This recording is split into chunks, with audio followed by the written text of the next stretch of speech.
তাম্রলিপ্ত সরকার, একটা বালিয়া, আর একটা হয়েছিল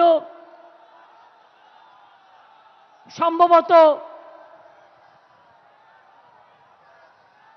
তাম্রলিপ্ত, একটা বালিয়া, একটা মহারাষ্ট্রের সাতারা। কাজে বাংলা ছাড়া স্বাধীনতা আসতো না, বাংলা ছাড়া নবজাগরণ হতো না, বাংলা ছাড়া সতীদাহ প্রথা নিবারণ হতো না, বাংলা ছাড়া বিধবা বিবাহ চালু হতো না, বাংলা ছাড়া বাল্য বিবাহ বন্ধ হতো না, বাংলা ছাড়া বর্ণ পরিচয় কোথায় পাবেন? ও আমার দেশের মাটি, তোমার পরে ঠেকাই মাথা।